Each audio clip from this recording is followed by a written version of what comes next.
Hi, I'm Navani, and today we're going to be going over what to do in patch 8.0. If you're anything like me and have been obsessing over the Mage Tower over the past week or two, you might be left wondering what you should do now that the Mage Tower is no longer available. However, there is still plenty to do before Battle for Azeroth. First on the list is farming legendaries. Right now is the best time to snag any extra legendaries that you didn't get for your main, or to farm up Awakening Essences to send legendary tokens to your alternate characters. As most probably know by now, everyone will get a free 1,000 Awakening Essences for opening their weekly chests in their class hall, even if you didn't complete a Mythic Plus the week prior. Farming Awakening Essences is easier than ever, with world quests and missions offering Awakening Essences as a reward upon completion. Also make sure to drop by Stormwind or Orgrimmar to turn on War Mode. War Mode will activate World PvP for you and others flagged in War Mode, and will offer a 10% reward bonus for completing world quests and a 10% experience gain while leveling. Legendaries are going to require level 115 and below, so we'll be able to use legendaries for a decent amount of our journey to 120. However, make sure that Prydas is not one of your top picks due to the Heart of Azeroth taking up our next slot in Battle for Azeroth. While you're out farming Awakening Essences and participating in War Mode, make sure to try out all of your class's specializations to see what changes have been made and whether or not that class will be fun to play in the next expansion. For the most part, classes will play the same in Battle for Azeroth as they do now, however perks will be obtained throughout the expansion due to Azurite gear. Now's a good time to unlock artifact weapon skins such as Balance of Power and PvP tints. You can unlock all the artifact skins except for the Mage Tower base skin. However, if you have the Mage Tower base skin, you can unlock the other color variations for it. Farming old raids for Transmog is another fantastic time filler. Legacy loot mode is now automatically enabled when a character is 10 levels over the content and boosts the amount of loot dropped. You'll now be awarded loot based on if there were that many people in the raid, meaning a 10-man will drop loot as if there were 10 people in the group, and a 25-man will drop loot as if there are 25 people in the group. Flexible raids, however, will drop loot as if there are 20 people in the group. You can also try and fight the crowds to obtain the previously unobtainable Chromantic Sword. The Chromantic Sword became unavailable in Cataclysm and has since fetched a high price due to its rarity. However, after a few weeks, the crowds and prices will dwindle, similar to Poseidus. If you completed the Demon Hunter Class Hall campaign, then you can purchase the Slayer's Tabard from Falara Nightsong. The Slayer's Tabard is a high-resolution version of the purple and green trophy tabard of the Illidari. The patch has also added a bunch of new meta achievements for collecting mounts, toys, reputations, and battle pets. For collecting 800 battle pets, you'll earn the Battle Pet Rooter, and for collecting 1,000 battle pets, you'll earn the Battle Pet Herthy. For collecting 350 mounts, you'll earn the mount Frostshard Infernal, and for collecting 400 mounts, you'll earn the mount Frenzied Feltalon. For collecting 400 toys, you'll earn the Battle Pet Brutus. For grinding out 80 reputations, you'll earn the title The Admired, and for grinding out 100 reputations, you'll earn the mount Pureheart Courser and the title Esteemed. Now is a fantastic time to make some headway on these achievements. Patch 8.0 has also re-added 2 reputations in Desolace.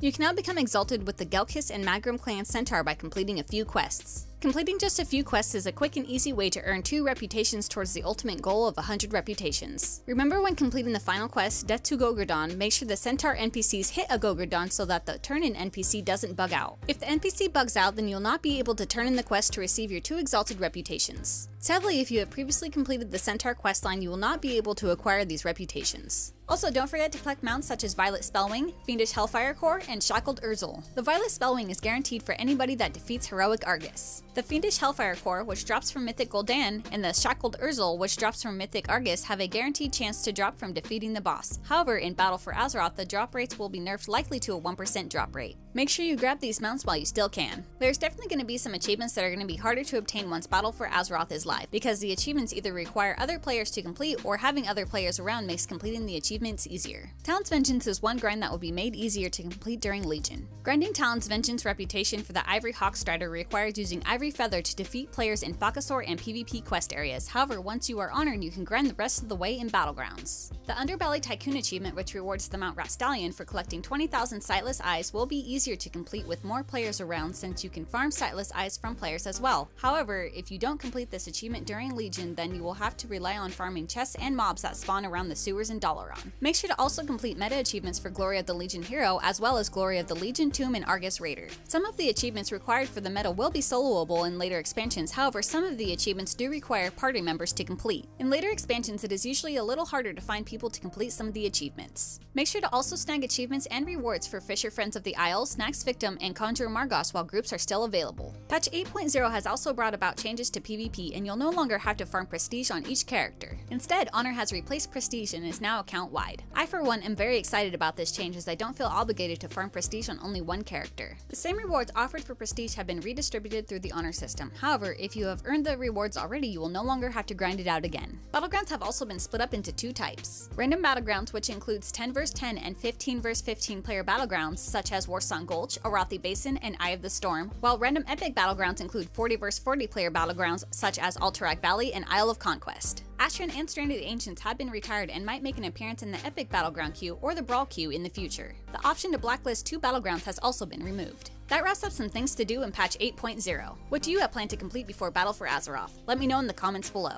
Thanks for stopping by. I'll see you later. Bye!